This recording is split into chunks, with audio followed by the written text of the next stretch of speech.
Good evening, I'm Carrie Coogan. I'm Deputy Director of the Kansas City Public Library. We're so thrilled to have all of you here tonight, and we're celebrating our 150th birthday at the library this year. Isn't that exciting? I want to take a really quick moment to thank our longtime partners and co-presenters for the event tonight, the Show Me Institute and the National Review. So happy to have them back here at the library. Thank you all.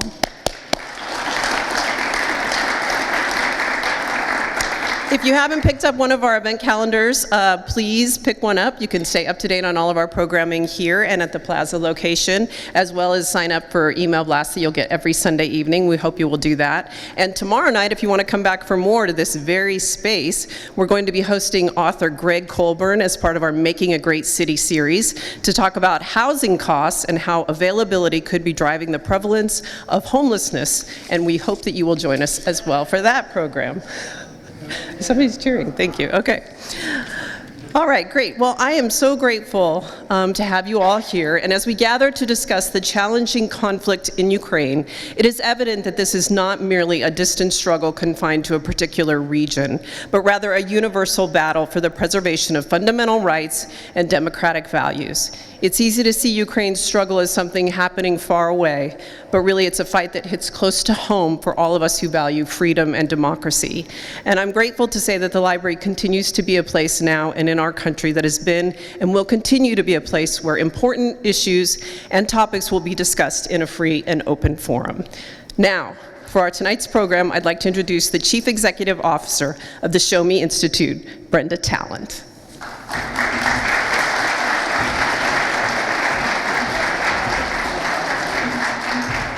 Good evening. As you heard, I'm Brenda Talent. I'm the CEO of the Show Me Institute, and I'm going to echo what Carrie has already said. I want to thank the Kansas City Public Library, Show Me Opportunity, the National Review Institute, for partnering with us to bring you tonight's program. I'm going to just take a few moments to tell you a little bit about the Show Me Institute, who we are, and what we do. We at the Show Me Institute are happy and confident warriors for the morality and potential of freedom. We're guided by the knowledge borne out by more than 200 years of American history that free markets work better in creating wealth than any state-controlled or planned economies, and that the uncoerced genius and compassion of a free people will produce a lot better answers than government to the problems faced by our state and our nation. We are a nonpartisan, independent, research and charitable organization. That means we're about policies, not politics. We study economic and fiscal issues within the state of Missouri, and we make detailed recommendations for changes in public policy. And I want to really emphasize that we are here to help solve problems. Our primary objective is to show workable, free market solutions that are more effective than policies that limit individual freedom and enlarge the role of government. We want all of you to regard us as a resource, our people as a resource. This is a challenging time for our country and state, but at the Show Me Institute, we regard these difficulties as an opportunity, and we're confident that Missouri can be a model state that demonstrates how government ought to act in pursuing policies that are conducive to economic growth and individual freedom and liberty. To learn more about us, visit www.showmeinstitute.org. And we also have a sign-up sheet so you can get on our digital newsletter. And with that, I'm going to turn the program over to Sherry Rowden. She's National Review Institute's Regional Development Leader for the Southeast.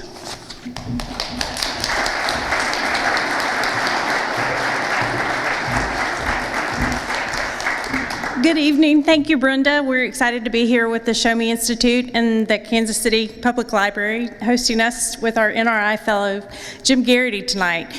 National Review Institute is a nonprofit journalistic think tank that was founded by William F. Buckley to amplify the mission of National Review magazine, and that's to defend and advance the ordered liberty that is necessary to human flourishing and to a free, prosperous, and strong America.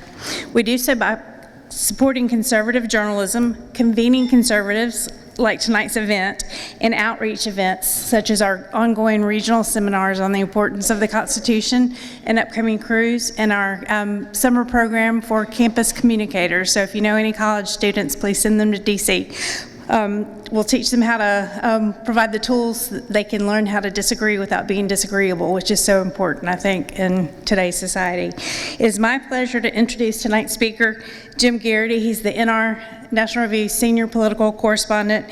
He's the writer of the Morning Jolt newsletter. He's a columnist with the Washington Post, and he's the co-host of the daily 3 Martini Lunch. He's a best-selling author, and some of his books are in attendance tonight. He's got a new one coming out this summer, so please watch for that. But his books include the novel The Weed Agency, Heavy Lifting, Voting to Kill, and the Dangerous Click series of thriller novels. Jim has made multiple visits to report on the Russian invasion in Ukraine and also to Taiwan to cover everything from cross-strait relations with China to the recent elections. He spent 2 years in Ankara, Turkey, and has reported from Egypt, Israel, Spain, and Jordan. He's been named CPAC's Journalist of the Year, and the Washington Post has crowned him as having the best political dirt. So please join me in welcoming Jim Geraghty.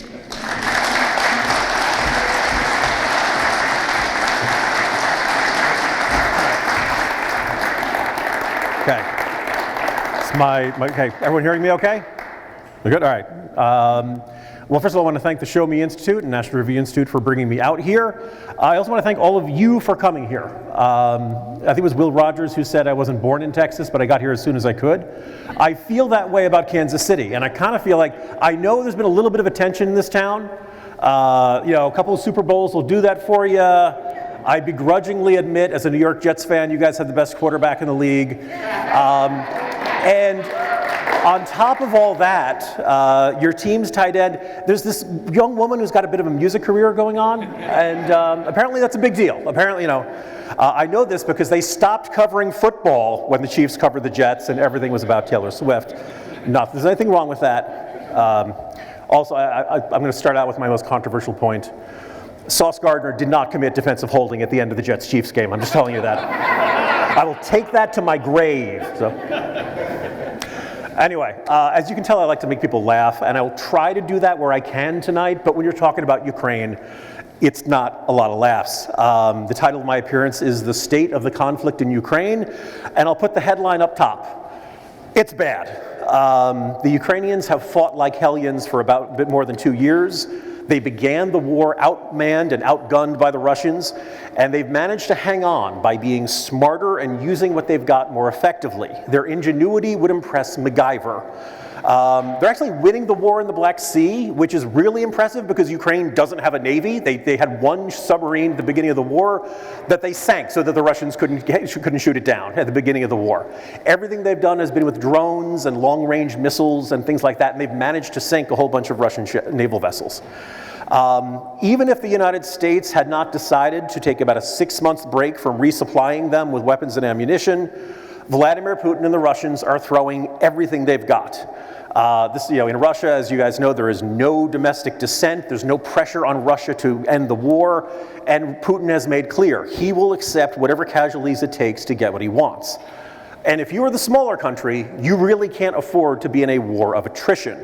The good news is, I'm going to say the good news is the Ukrainians have killed more Russians, and some people would find that a little, we shouldn't necessarily be rooting for people to die.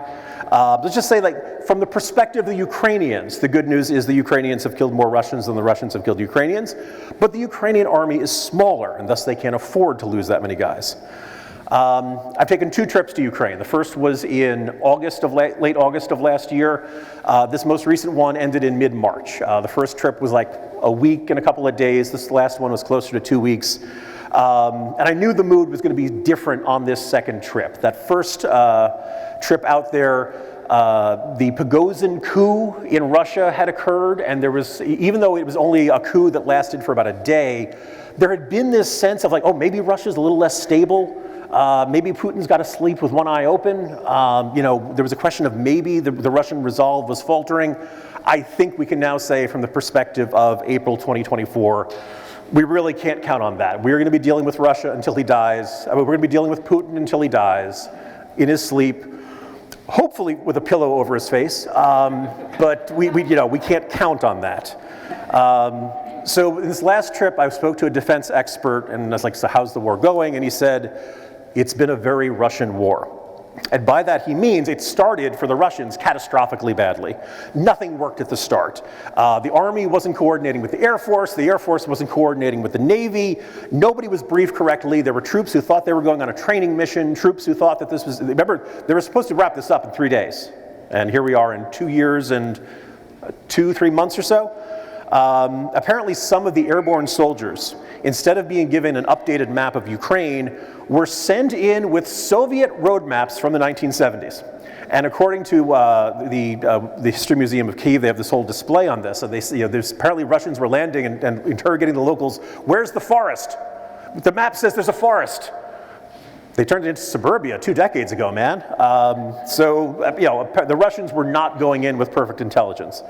But what this analyst was telling me is that the Russians reverted to what they do best, which is hammering everything with artillery and their willingness to bear unimaginable human sacrifices in that. Human meat waves was the term he used. I probably should have given you a trigger warning before that. This analyst, by the way, the analyst's name is Kyle Orton, and no, it's not the old quarterback for the Bears. He said that the Russians he doesn't think the Russians will ever succeed in taking Kyiv, the capital city, mostly because urban fighting is absolutely hellacious, all kinds of blind alleys and ambush points and all that kind of stuff. But he did see, and this is conversations in early to mid-March, that the Russians could probably grind down Ukraine to forcing them to accept a peace deal that would really be unacceptable. Now I keep running into people who are like, why can't Zelensky be reasonable and why can't they just sit down and talk it out? Like the Ukrainians being invaded are the ones who are being unreasonable or something like that. First of all, I should point out there is no appetite for a deal.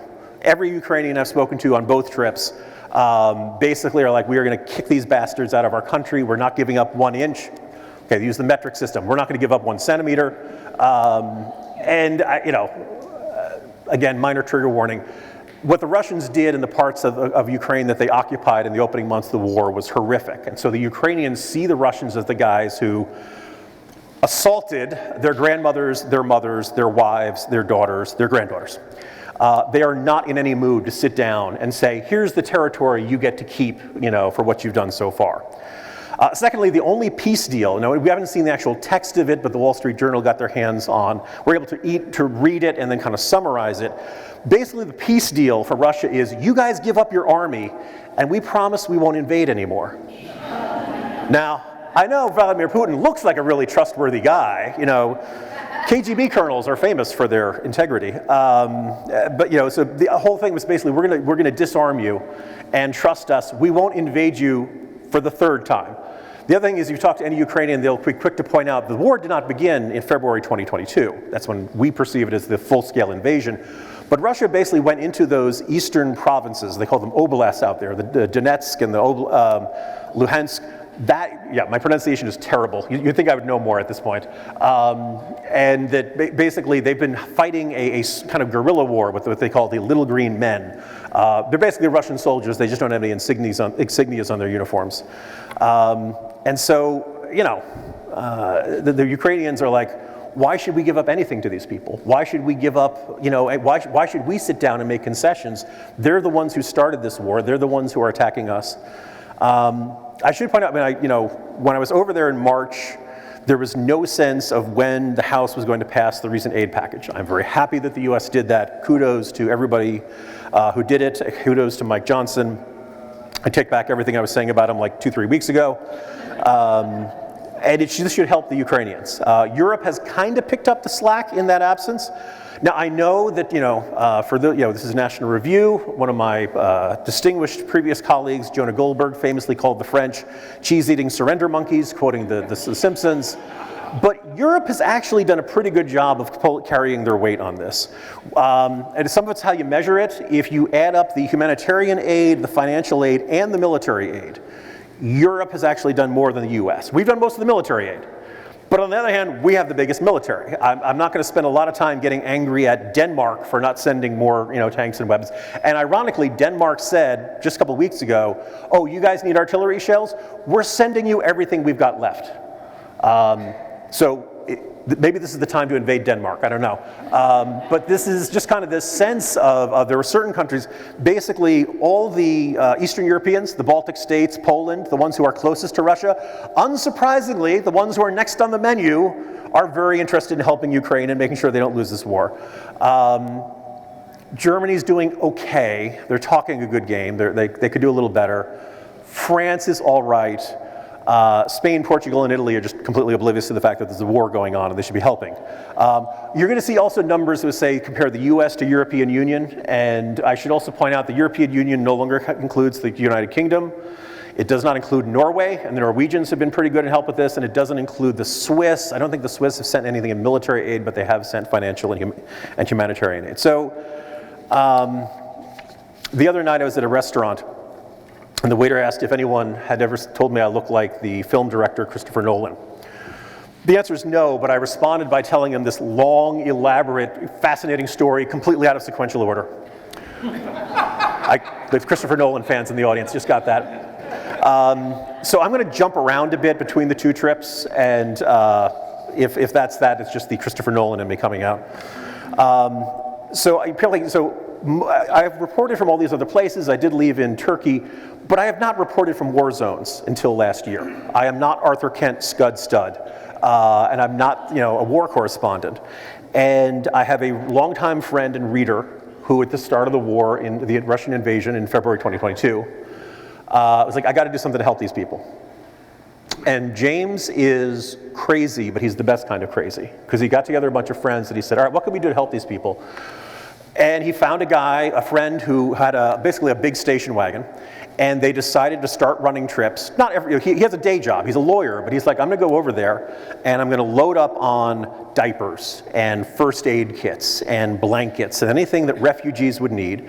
We're gonna gather all this stuff in southern Poland, drive across the border, and then stay overnight in western Ukraine, where things are relatively peaceful. I'll talk a bit more about that in a second.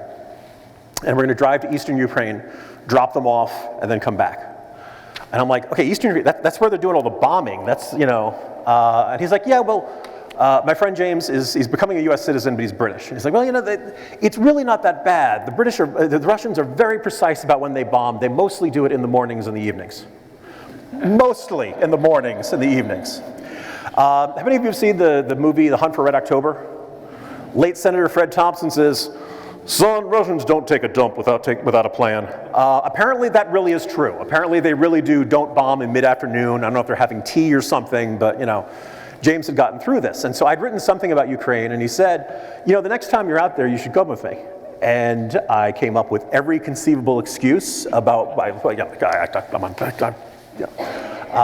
and James was like, Jim, there are not going to be any Russian snipers shooting at you. You're going to be in the west side of the country. Everything's going to be safe. Everything's going to be safe. This is what you could call ominous foreshadowing. And I thought about it. I'm like, okay, there are some things in life you should see with your own eyes. I've been writing about the Russian invasion. I should go out there and I should try to see it myself. And he said, not only was there no risk, or where we were going to be, that there would be no running. Because, I'm just going to shock you, but I don't like running. So the first trip to Ukraine, like I said, we were there for about a week. We went across the border, went up to a small city called Kobyl. It's close to the Belarusian border. Technically it's far from the front, but they've been worried about Russian forces coming down south through from Belarus the entire time. They had the power plant attacked. But it's really considered one of the safer ones. But worth noting, they had, at that time, this is August, 47 young men who had already died in the war. And so this is a city about the size of Oshkosh, Wisconsin. This is not, this is not Kansas City, this is not New York City, this is not a big, so to give you a sense, like, they are paying a terrible price. But they heard the call. So we go there, spend about a week in Kyiv, the capital, then we went down to Odessa. That city was by far the most tense on that first trip. It's on the Black Sea. It's a beach resort city. It's beautiful. But when we went there, we were there for a day. There's a beach, kids are playing, you have the fancy hotels, swimming pools. People were happy. It was late summer, there's a really nice day. but it was almost like a Twilight Zone episode, because I want you to picture Miami or some sort of beach resort. There was not a single boat in the water in any direction, not even a rowboat. And that's because there are Russian mines out there. There are Russian submarines out there. That city was tense. The saying was the front begins at the water's edge. And at any given moment, their sense was the Russians could start trying to fight their way up ashore. Anybody ever hear of the Potemkin Steps? Battleship Potemkin? All right, I brought up this anecdote just for you, sir. So it's kind of one of the famous landmarks, and my hotel was not too far from it. James was sleeping late, so I'm like, okay, I'm going to go check this out for myself. I'm a competent grown man. I can walk around a city at war and not run into any trouble. Well, it turned, so the top of the Potemkin Steps, there's these little pillbox and sandbags and barbed wire and all kinds of stuff like that. So I'm like, okay, clearly I can't go over there, but maybe I can see it from the bottom. I walk down a parallel street, go down, make the turn, walk by the waterfront. They have all kinds of lovely displays talking about the history of the Potemkin Steps. And I take out, this phone, and I start taking pictures. And a firm but polite Ukrainian soldier with a very big gun starts approaching me and says, you're not allowed to be here. You're not allowed to take these pictures. Who are you? What are you doing here? I show him my passport. And, all right, so you're an American. You're not one of the bad guys. Polite but firm is the way I would say this guy who made me look small. So again, just kind of there's great tension there, particularly in Odessa. But I would point out, the entire trip, I'd say we probably had 13 or 14 air raid sirens. And the first one, I'm kind of freaking out. All right, I know this is are we supposed to go somewhere or something? I cannot emphasize enough that particularly during the daytime, the Ukrainians treat the air raid sirens the way jaded New Yorkers treat a car alarm going off down the street. They've heard it all, no big deal. We were eating in a very fine restaurant, talking with James, and I hear this. Is that an air raid siren? Yes, it is. And nobody in the restaurant jumps up. Nobody in the restaurant's there. They're all sitting, dining, and all stuff. And the way I think about it is that, imagine if your workplace had a fire alarm 6 or 7 times a day. You'd tune it out. You'd just get used to it. Now, some days they have no air raid alarms. But in one of the nights we were there, they had 4 or 5 in a row. And after a while, you stop reacting to it. You can't run to, you have to just decide, you know what, I'm going to stay in bed, or I'm going to keep doing what I'm doing. It is kind of just bizarre to think about all the different ways and times you can have your life interrupted like that. In Lviv, this most recent trip, I spoke to a young woman named Hanya, who was, decided she wanted to help more with the war effort. She never learned how to drive a car. She's like, I need to learn how to drive. So she takes the class, she's taking her driving test, and a Russian drone flies over during her driver's test. The rest of the thing, I was like, oh, how'd you do? And she said that the rest of the test was canceled, which is good, because I'd hate to think, you failed to use a turn signal because the Russian drone was coming. So on my first trip, I had lots of alerts, but I didn't really see or hear anything that felt particularly dangerous. Now, when people said, oh, how was the second trip to Ukraine? I'll say, oh, that was 99% safe, which is not 100% safe, and it's that last 1% that will get you.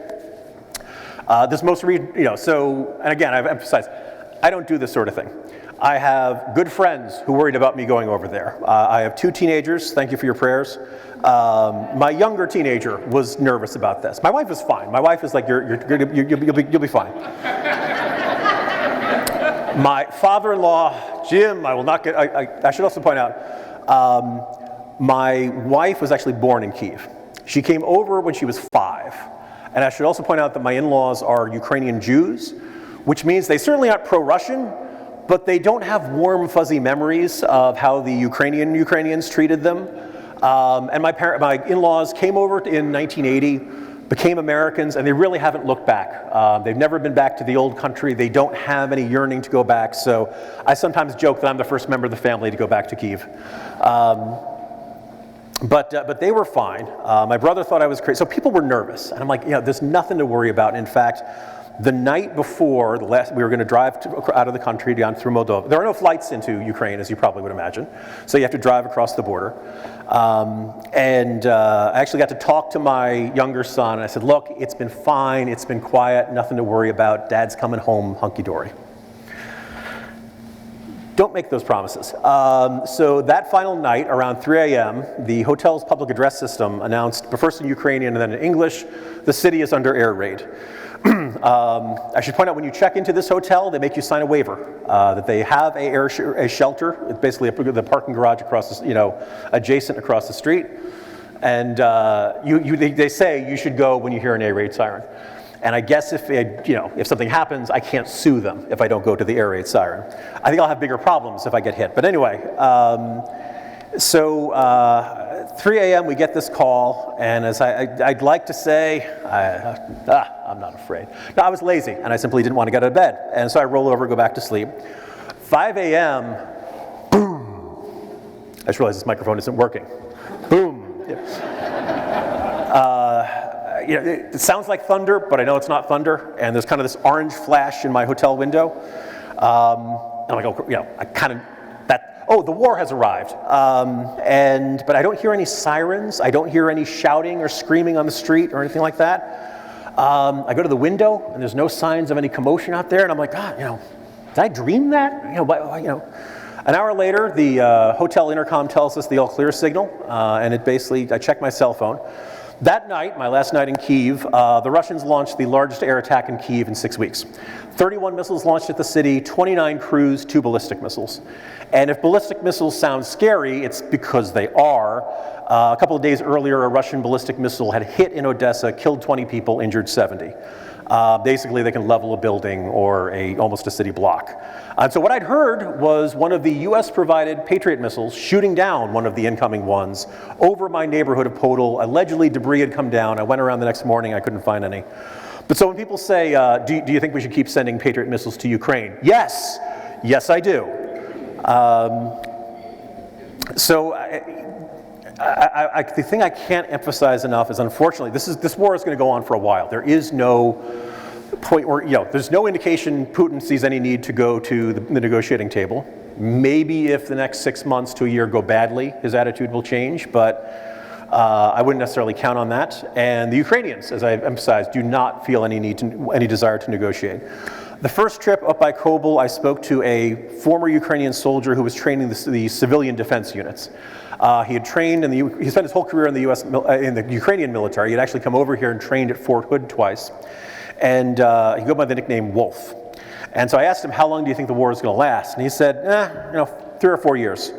It's history, World War II, Stalin, Putin. It doesn't matter how many dead people there are, Putin will not stop. He could lose 5 million or 10 million, he will not stop. Look what happened in Chechnya.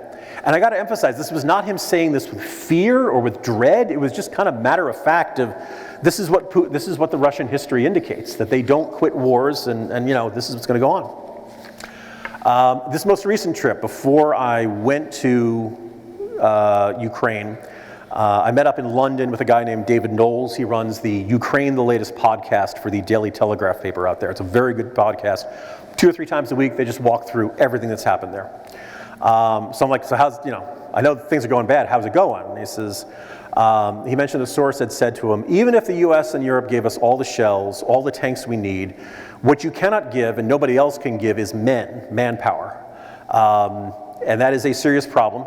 Now, after I returned, the Ukrainian government lowered its draft age from 27 to 25. Now, to American ears, that sounds really weird. We are used to, in the Vietnam War, people being drafted at 18, and even today, you register for selective service at age 18. There's a Ukrainian reasoning behind this. I don't know if it's the right reasoning, but there's a logic to them. That basically the idea is the older brothers will go off and fight the war, and the younger brothers will be left to rebuild the country after the war. I also think that by age 27, kind of the expectation is that by that point you've gotten married, you've probably had some kids, and that means that there's going to be another generation of Ukrainians coming up behind you. I should also note the conscription of Ukraine. If you think they're not, they're skimping on their conscription, the conscription of Ukrainian men goes up to age 60. Some of you in here are like, whew, I just made it. The average age of a Ukrainian soldier on the front line is 43. Every Ukrainian I spoke to, they welcome donations of just about everything, but you know what they really want? Ibuprofen, aspirin. There are a lot of Ukrainian soldiers who are middle-aged and have sore backs. So at this point it was not clear U.S. aid was going to come, the forecast was they're holding on by their fingernails. At some point, they're going to have a strategic retreat, probably very gradually. They're still going to keep inflicting, significant casualties on the Russians. But the expectation of Knowles was that the Dnipro is this river that kind of goes down the middle of the country, and that the Ukrainians would have to basically withdraw to the western half. That was pre-US aid coming along, which may kind of alter the calculations a little bit. But when I was in Kyiv, I got to speak to probably one of my favorite sources. His name is Marian Zablotsky. He's a member of the Ukrainian parliament.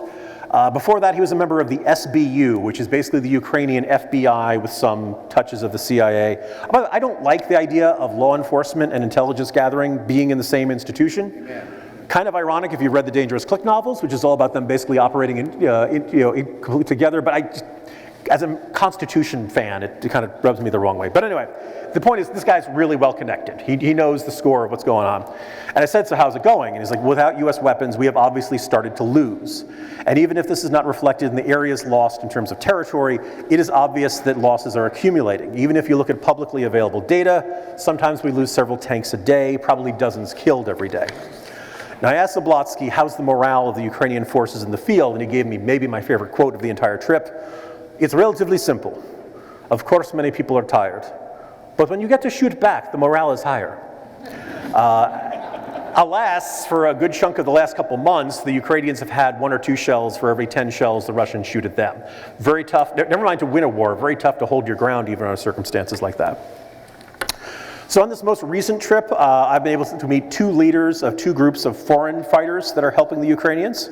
The first was Ahmed Zakayev, the prime minister of the Chechen government in exile, or as James calls them, the good Chechens. Because you probably have heard about the bad Chechens. There are 2, if you're not up on Chechen history, as I was not until like a day before this meeting, there were 2 Chechen wars. The first one is in the mid-90s, and from our point of view, the good Chechens won. And then the bad Chechens, backed by the Russians, won. The second one was fought in 1999-2000. Very important, the rise of Vladimir Putin. They installed Ramzan Kadyrov, who's very pro-Putin and every bit the brute you'd probably think. So when the Russians invaded Ukraine, Zakayev, the leader of the good Chechens, announced the formation of the Chechen Volunteer Battalion, fighting alongside the Ukrainians. They specialize in raids across the border in the Russian provinces or oblasts of Belgorod and Kursk. It's the only way we'll get the war over, Zakayev told me. And he speaks some English. We were traveling with another friend who spoke Russian, or once again thought they spoke Russian. I brought really good charade skills to the table. So between that, we were able to get this across. Russians absolutely have to understand that it's going to involve attacks on their own soil. They have to feel this war in order to stop this war. The Russians love to fight wars on other people's soil. The Chechen Volunteer Battalion is aiming to recruit 10,000 fighters. They are below that number. He would not say how far below. They basically recruit out of Chechnya. They recruit out of the Chechen expat communities in Europe. And they do not have, apparently there are not significant Chechen communities in the US, or if they're recruiting from the US, they didn't want to tell me. This guy is, he led one of the tank columns in the taking of Grozny, the Chechen capital, in the First War. And ironically, he was one of the more optimistic assessments. And he said to me, I understand the minds of the Ukrainians. They have no choice. They have to resist this aggression. They will win because they have to win.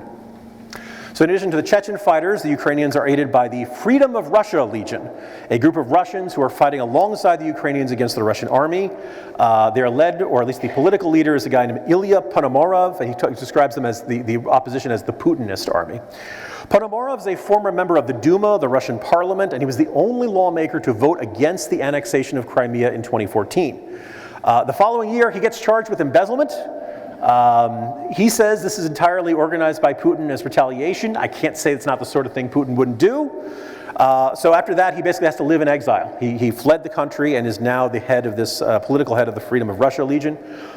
By the way, again, I usually cover domestic politics. I usually meeting people out of Capitol Hill. It's kind of boring. I had more meetings with people Vladimir Putin wanted to kill on this last trip. And let me tell you, when you're in that situation, you're very careful about whose water glass is who. And are we sitting near the window? Should I, these guys travel with security. Everything turned out okay, but So I asked him how the war is going, and Ponomorov is like, well, the bad thing is that it's still going. This should have been done over a long time ago. The whole thing with supplying weapons in such small portions allows the Putinist army to adapt. Now I'm going to segue from my prepared remarks here. So Vladimir Putin has a favorite philosopher named Alexander Dugin. And Dugin has been calling for the invasion and annexation of Ukraine for a long time. Basically, this is Russia's destiny.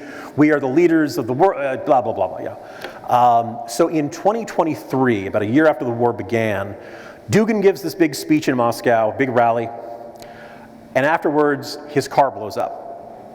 But he wasn't in it, his daughter was. Now, to hear the Ukrainians, and admittedly, these are not objective sources, to hear the Ukrainians and these exiled Russians say it, the daughter is every bit as bad as the father is and had it coming. Despite my Irish heritage, I'm not a big car bomb fan. Either the drink or the tool. And Ponomorov at least said he did not have a hand in that use of that car bomb. He just knows who did and was helping pass along the message. But again, he didn't do it, and neither did OJ. Anyway, so Ponomorov's viewpoint is this war will never end with the liberation of Ukrainian territory. It will end only in Moscow. The origin of the problem is with Putin, and so until you remove Putin and destroy Putinism, the war will continue. That's what we need to focus on, and that's why I'm doing this stuff with the Russian Legion. Oh, by the way, you remember that theater attack in Moscow? I talked to this guy like 3 days before, and I was like, oh God, please don't let it be the guy I was talking to. Please don't let it be the guy I was talking to. Far as we know, that was ISIS, and this has nothing to do with this guy.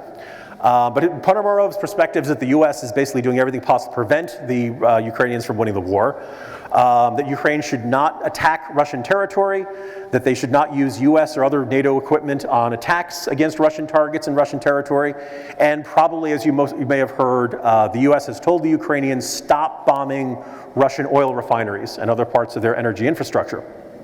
Now, because this might bring up oil prices, and well, we can't have high gas prices in an election year. That's bad. Defense Secretary Lloyd Austin told the Senate Armed Services Committee, certainly those attacks on infrastructure and oil refineries and such could have a knock-on effect in terms of the global energy situation. But quite frankly, I think Ukraine is better served going after tactical and operational targets that can directly influence the current fight. Now, Lloyd Austin knows more about military than I'm ever going to know, but what do the Russian tanks run on? What makes the jets fly and the helicopter? Isn't all that stuff run on fuel, oil, gas? Like, if you blow up all the refineries, the Russians have less of that, and then the Russian forces can't fly around. It seems like there's a logic there, but there's kind of this negative, it does seem like there's this recurring pattern of the Biden administration saying to the Ukrainians, we will do anything it takes to help you win. Oh, no, don't do it that way. No, not that way. That's a bad way to win the war. Don't do that. My last full day in Ukraine involved a visit to a secret drone production facility. It is so secret I can't tell you where it is. Also convenient for the Ukrainians, I couldn't give you directions if I wanted to. I can tell you that it looks like just another factory. There's nothing unique or special about this. I do think the Russians may have some idea that this facility is important. I don't know if they know exactly the details. At some point in the past, they fired a very big missile at this site. And we were being showed around by this guy named Greg Pavlov. He was the head of operations for building ground drones. You've all seen the flying ones. These are ones that usually have 4 wheels, and they're basically like a giant remote control car, except they can do all kinds of really cool things and work in extremely difficult environments. So the day they were attacked, apparently they get this everybody in Ukraine has the app that says you're under air alert. And I should point out, one of the reasons the Ukrainians are a little blasé about it is that when they set off an air raid, they do it over the entire oblast or province, and that can be like the size of New Jersey. So even though there's an air raid alert going off, it could be many miles from where you are, which I think is one of the reasons they kind of, they're not too worried about it. If you're at a military base or apparently an important site like this one, they give you something better, and he said, kind of picture Flight Aware. Have you ever seen that site, showing you where the planes are flying? Apparently it's like that, except you can watch the missile getting closer to where you are. And they're basically saying, when we get the warning, it's about 2 minutes. That's not enough time for everybody to get to the shelter. So everybody just keeps working. Which, it's literally said, all the people who are working here, they understand this could be their last day. Now, Keith Olbermann had famously said when talking about an injury to a baseball player, he's listed as day-to-day, but then again, aren't we all? But I do think about, like, you think about soldiers on the front line, you think about the people who are in likely target areas. You could be an engineer helping build drones, and at any given moment, some missile could come in, and that's the end of your day. So Pavlov is running the ground vehicle projects. These ground drones can carry loads, they can deploy mines, and for one model, they can actually carry a wounded individual. So apparently, for the Russian drone operators, if they see 4 guys carrying a 5th guy on a stretcher, that's a worthwhile target. Go shoot that one. If you have 1 or 2 guys, it's not worthwhile. It's considered not a cost-effective use of their ammunition or suicide drone. So if you can get a drone that can go out there and get the injured guy onto the stretcher and do that, you have a much, that could end up saving people's lives. The Ukrainian, I have a lot of notes on this, I'll just give the short version. At the start of the war, the Ukrainian government said to every company that's involved in the defense industry, you all play for the same team now. You all trade information, there are no different companies, there are no different profits. Everybody's working together. If one guy has an innovation on batteries, you tell it to everybody else and all that kind of stuff. So the engineers actually love it. This is like, if you ever want to be told, the job comes first, don't worry about secrecy, don't worry about confidential information, don't worry about what if the opposition, the competition, everybody's on the same team. And what comes out of this factory, is a matter of life and death. Pavlov did tell me a lot of fascinating stuff about the aerial drones. Basically, they're just buying a lot of the basic airframes from China, and then they upgrade the batteries, the cameras, all the components that go into it. And apparently, within a week of the war starting, they were taking the stuff people use for fun, just for flying around. They'd figured out how to put a little hand or claw type holder on it, putting in a grenade in there, and figuring out how to drop grenades on the Russians. Again, MacGyver would be proud. The other thing that's kind of fascinating is that the supply chains issues for this, because obviously they want to get their hands on as much of this stuff as possible. They have no import restrictions from China. But apparently what Pavlov was telling me is he'd call up a company in China and say, you guys have really good cameras, can we buy 2,000 of them from you this year? And the answer would say, sorry, the Russians have prepaid all of our contracts for the next 2 years. Must be nice to have all that oil and gas money that Russia is still getting because China and India are still buying their gas and oil. And even if the Ukrainians have a contract with $1,000 a device, the Russians will come along to those contractors and say, we'll pay you $3,000 a device just to cut the contract. So they kind of have to keep their supply chain secret. Because if the Russians figure out who's supplying them, they'll either outbid them or potentially strong-arm them into stop doing that and to stop paying them. The other thing which is absolutely fascinating is just the back and forth cat and mouse with jamming devices. Our first trip when we went down to Odessa, we were at a volunteer center where they'd raised money for anti-drone guns. And these look like something out of Star Wars. They do not look like real guns. And what they do is they actually emit a pulse or a beam that interrupts the signal from the Russian drone, and usually just drops right down. And what the Ukrainians will then try to do is get the drone. You can sometimes get useful intelligence. You can see where it was flying and what it's seen and stuff like that. And at this volunteer center, it was mostly older women. So I want you to picture little babushkas with all of these Star Wars rifles, pretending to shoot them out of the sky. There were a lot of times on these trips where I'm like, am I dreaming? So I saw that in the first trip, and at this drone factory. Was fascinating is that the stuff that worked, within 3 months, it'll be obsolete, because the Russians will figure out some way to change their frequencies and stuff, and then the Ukrainians will have to find new ways to get their jamming, stuff. And he was describing, they've seen videos of Ukrainian soldiers with their device. Sometimes it's a gun, sometimes it's like a wand or something, and they see the Russian drone coming, and they're waving it at it, and it doesn't work anymore. And you see the Russian drone fire the missile, kill the guy. I think I can talk about this. Nothing like talking to a guy who's like, this is really fascinating, stuff your readers would love. If you report that, people will die, so don't do that. But so basically, I guess one of the early antennas that they had for these sorts of things sent it out in a way that was 90%.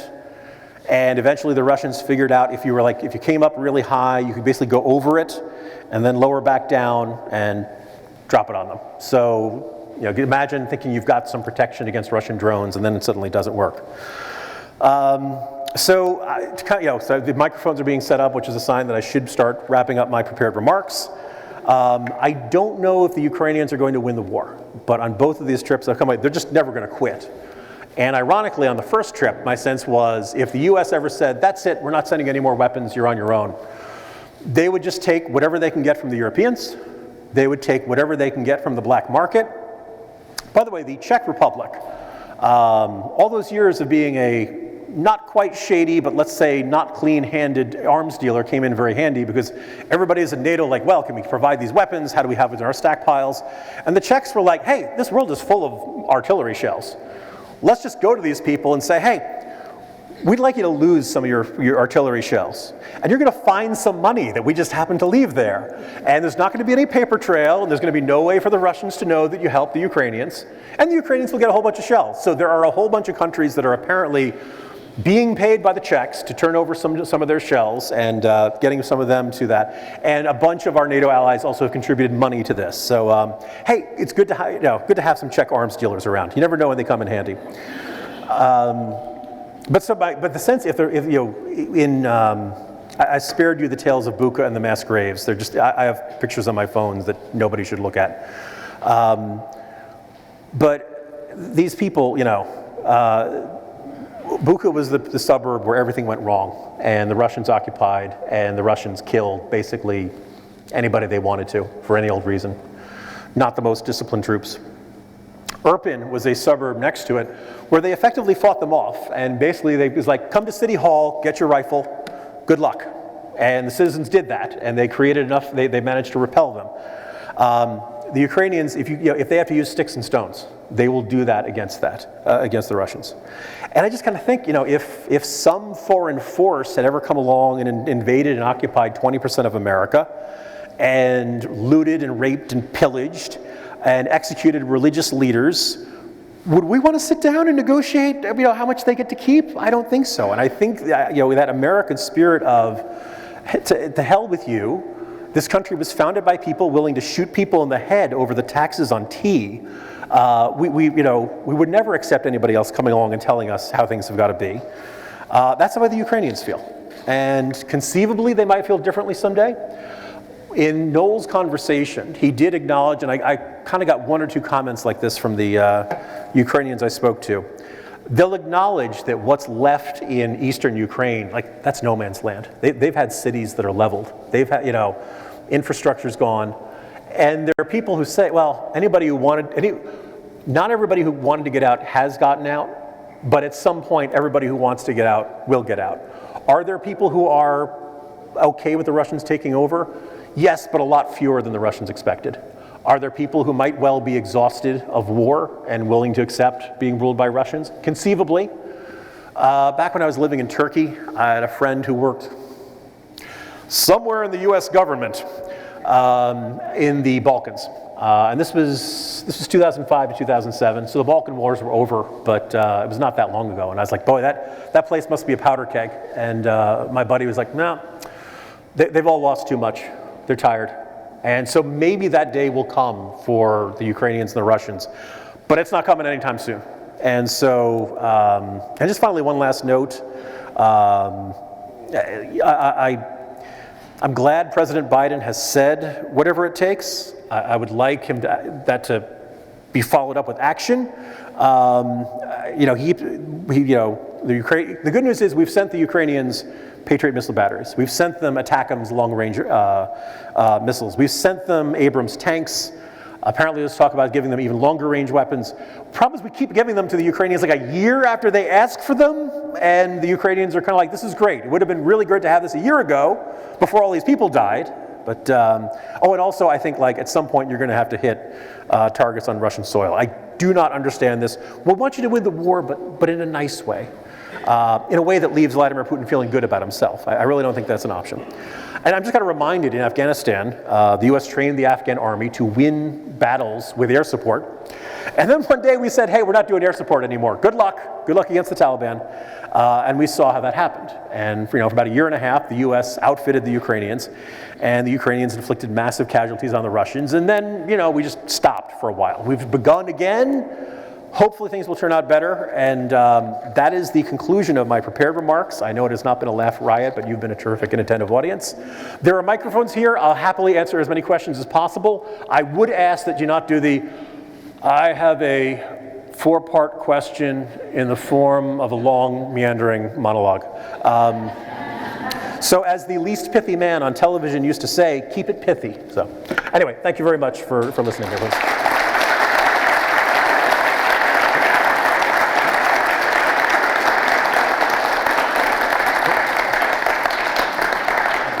You got there first. Yeah, I was really, I think Putin's a psychopath. The Russians are bad. The Ukrainians are good, and we should support them. Mm-hmm. There is one thing, though, that I could offer as perhaps something you could give Russia. Mm-hmm. Now, we wouldn't care for it if Canada decided to join the Warsaw Pact in this Cold War. We wouldn't have cared for that. Even if the Canadians wanted to do it, we probably wouldn't care for that. So that's a segue into my question. Would it not be the one thing we could give Russia is that Ukraine will not, in the near future, join NATO? Join NATO? I think the problem is, if they'd had that conversation in January 2022, before the war started, then I think one of them would be more acceptable to the Ukrainians. The problem is that the Ukrainians want to get in NATO ASAP. And I guess the other thing is whenever, the problem we have is that whenever, let's say they announce a ceasefire tomorrow. They're not going to do it, but a year from now, 2 years from now, the Russian army rebuilds up and they simply could reinvade again. And so the Ukrainians, the moment there's a stop, they're going to say, there's the standard entry into NATO, there's the accelerated. The Ukrainians are going to want the drive-through.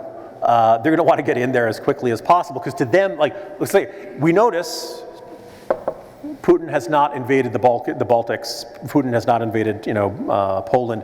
That to them is their guarantee, and it's going to be without that, I don't think the Ukrainians will feel like they have any guarantee, because it would all be about the well-meaning of either Russia or whoever his successor is. And honestly, there's not much reason to think his successor is going to be that much nicer. So, but if you give your enemy one thing, just one thing, and see what he does with it. If I thought that would work, I could see the argument for trying that, but I wouldn't get my hopes up too high. Yeah. You got to the mic fast. Yeah. On your trip, did you learn why it took a week for Zelensky to fire his generals, and what was that all about? Yeah. All right, so. And excuse me, but I noticed after that this strategy seemed to be changing. Yeah. And was that because the generals would not execute the strategy? So I'm going to tell you first general stuff on Zelensky, and then something I heard that I have. This is why you come to these events. You get to hear things I have not reported. One of the reasons I have not reported is I haven't been able to verify it, and it's pretty wild and out there. But I will share it with you for usefulness. But the short thing is, there's a lot of critiques of Zelensky that are generally not the ones you hear. Zelensky was very slow to believe that the Russians were actually invading. Zelensky was kind of a dovish candidate compared to the other politicians in Ukraine. He really seemed to think that he could have a charm offensive and he could get Putin to see reason. It did not work out that way.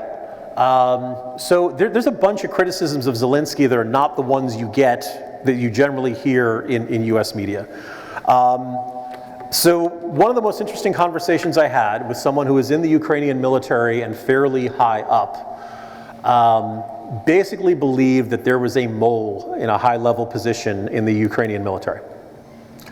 And there was a death of a fairly high-ranking person on the general staff. The story was that this person had a pile of Christmas presents, and that there was a live grenade mixed in with the Christmas presents, and that the child of the son of this military official pulled the grenade.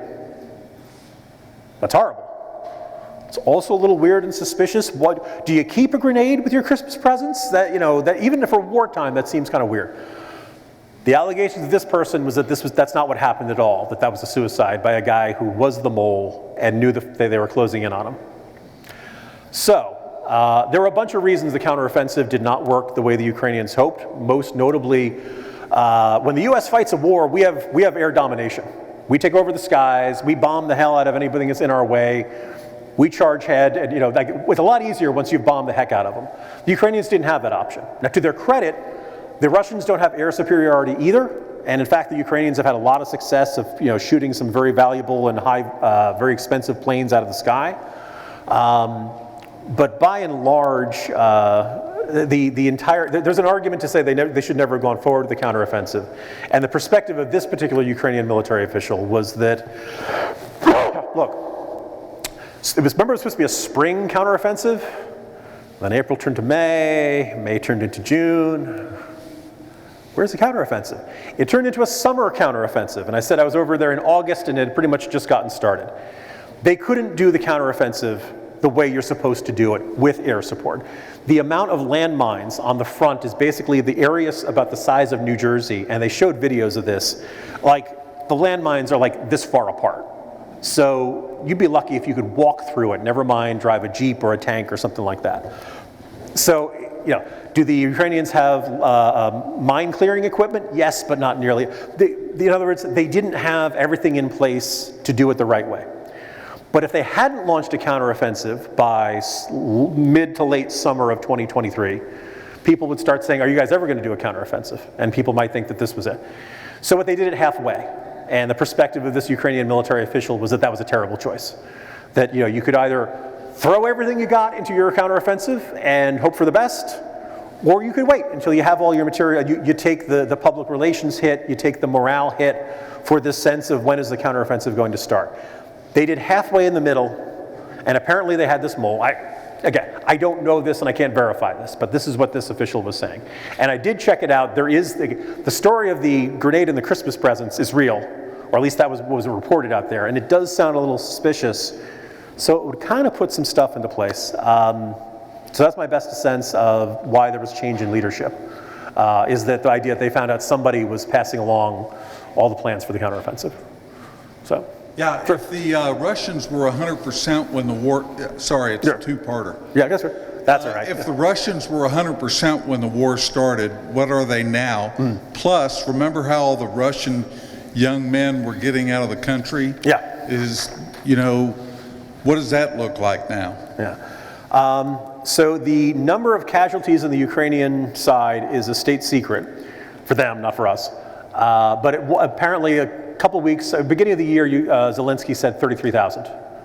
Now, for perspective, we lost 55,000 in the Vietnam War over a span of decades.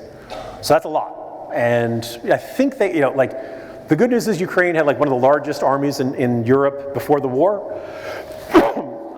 The way the Ukrainians fight their war is much more protective of the personnel. Even the Americans were saying, you're being too cautious about this. And I kind of feel like it's easy to say in Washington, you guys should be taking bigger risks, but the Russians, so the US and UK estimates is the Russians have lost about 300,000. That's not dead, that's dead, missing in action, and injured. But the estimation is that they've probably had anywhere from 100 to 150,000 killed, which is 2 or 3 Vietnams in a 2-year and couple month range. So the injuries of the Russian side have been terrible. The problem for why you're not seeing any pressure against the Russians to end the war is they're not doing conscription from Moscow and St. Petersburg. The wealthy elites in Moscow don't really, the McDonald's closed, the Starbucks closed. Beyond that, their lives are pretty much the same the way they are. Out in the hinterlands, as you guys know, Russia is massive. There are a lot of joining the Russian military. If you don't get killed, and the odds are not great, but if you don't get killed, you come back with a military bonus where you can buy bottles of vodka for all your buddies in your village, and you can party for 6 weeks, and women, for a lot of these guys who are living in dirt poor Russian villages, if you go to war and you don't die, it's the best thing that's ever going to happen to you. Everybody's going to love you as a hero. You've been out fighting the Nazis like Zelensky. You know how bad those Jewish Nazis are. You know, like they're totally have digested the propaganda, but also like, what else do they have in their little villages and stuff? This is their glory. This is the greatest thing that, you know, is ever going to happen to them. So, I've always been kind of skeptical. Public diplomacy in the part of the U.S. is like well-meaning, but it very rarely actually changes minds on the ground. And I don't think that there's any U.S. tool in our arsenal to get the typical poor young Russian man for not believing the greatest thing I can do is fight on behalf of my country, and I'll go kick those Ukrainians' asses. So. Just real quick, we have a question over here, and then I think we have one more that we'll wrap up with if somebody's been trying to get in over on the side. Okay, sure, great. All right. So this is a bit more of a domestic question. So Sure. you writing for National Review and being in the news media industry and stuff like that, a lot of people on the conservative persuasion side of things, as well as like Republicans, have to make, and the ones that claim that they're realists have made a lot of the arguments that we shouldn't support Ukraine because of, you know, lack of open democratic practices and stuff like that, which there is to some extent, or some corruption ratings. So why is it that, like, you know, a lot of the quote-unquote realist conservatives like J.D. Vance and one of our senators, Josh Hawley, why is it that they've all of a sudden started sounding like staff writers from the Weekly Standard and started arguing, you know, against Ukraine on that basis when they could take the Jeane Kirkpatrick line and take that sort of realist approach to supporting Ukraine? Yeah. So while I was over there, they were coming up on when they were supposed to have their presidential election. Previous year, I believe they were supposed to have had parliamentary elections, and immediately after the war started, Ukraine declared martial law. And the Constitution of Ukraine is clear: you cannot have elections during martial law. There are also some giant logistical problems, like the fact that 20% of the country is occupied, and also the fact that, like, because the Russians will bomb any large gathering of people, polling places would be a very tempting target. And, you know, the idea of, you know, how you know, like, I asked questions of local officials in places like Irpin and like, could you guys have local elections? Could you have, you know, vote by mail or something? And the general sense is that just logistically, can you get ballots to the guys at the front? You know, there are a lot of logistical challenges for that. I do get the sense, because most of the members of parliament who I spoke to were not in Zelensky's party. So they had two things. One is that there's a little bit of chafing. There's a little bit of, we'd like to get back to normal domestic politics. We'd like to be able to. The other thing is that they all were very quick to say, we think Zelensky's doing a great job. We think he's done a great job of representing us on the world stage. He's still a very popular, you know, he's a wartime leader. Nobody wants to criticize the leader of the country at a time when the country's at war that badly. The other thing is, everyone in the opposition parties, if we held a presidential election today, Zelensky would get reelected. So they're not itching to have a presidential election that they know they would lose. One of the more interesting conversations I had with a newspaper editor out there who says he doesn't think, when the war ends, particularly if the war ends on terms favorably to Ukraine, he doesn't think Zelensky will run for election. He sees a man who is exhausted, and I think we can all see it in his face, and there's just kind of this recognition that, like, you know, Churchill got voted out right after winning World War II. You know, maybe once you've protected your country and fought out, go out on a high note. It's not going to get any better from that, you know. And so, you know, my suspicion is that Zelensky's political career will not go out for longer after there. As for Vance and all that stuff, I could knock around these people. If I use the term, how many people recognize the name Michael Brendan Doherty? He's one of my colleagues. I think really highly of Michael. He's a bright, sharp guy who we disagree on this vehemently, but I love him. And kind of like your cousin at Thanksgiving, you know, who you think is wrong about everything. But Michael, no, and I'll point out, Michael does not have the position he does because he loves Putin. He does not have this out of, you know, he genuinely believes this is not in our long-term interest, that Russia's always going to care about this more than we do, and thus we should wash our hands. And, you know, I've talked to these people. I've talked to people who have pulled bodies out of cars in Bucha. I've talked to people who have pulled dug up the bodies from the mass graves. I can't tell them, sorry, you're on your own. But anyway, so like that, I would like to see J.D. Vance and Hawley go out there, talk to these people. And if you still feel that way, if you still feel like these people don't deserve the help, okay, great. But I wouldn't. it'd be very much exaggerating to say I've been traumatized by anything, but like you go and you talk to somebody who's been through some of this stuff, it sticks with you. And I just kind of, at the beginning of the war, the Wall Street Journal, I kept the front page, and it said something like, Russia invades Ukraine, new battle for global supremacy begins. And it was just saying that, I sometimes periodically marvel, this is the biggest land war in Europe since World War II. And I just kind of feel like, one, if you've ever read about World War II, if you've done, read history books, I recently saw Ministry of Ungentlemanly Warfare, which is not a documentary, just want to let you know. It is the first film I've seen that actually kills more Nazis on screen than died in the actual war. But you'd figure if the biggest land war in Europe since World War II, you'd think that'd be in our news every day. And President Biden can go 2 weeks without mentioning it. I feel like there's this very weird disconnect. It feels more distant, and the stakes of this are very high. I don't know for certain that Putin would then start rolling into the Baltics and Poland and all that stuff. Russian army's taking a lot of hard hits. But there's this something called salami tactics, which basically the gist is, we're not going to, if we're not going to invade all of NATO, but if some of our troops live a little close to Lithuania, what's America going to do about it? If we go into if our troops go into places they're not supposed to, do Germans want to fight for that? Do French? The idea is that you don't launch a war. Okay, I'm being told to wrap it up. War's bad. War is all hell. Help the Ukrainians. Thank you.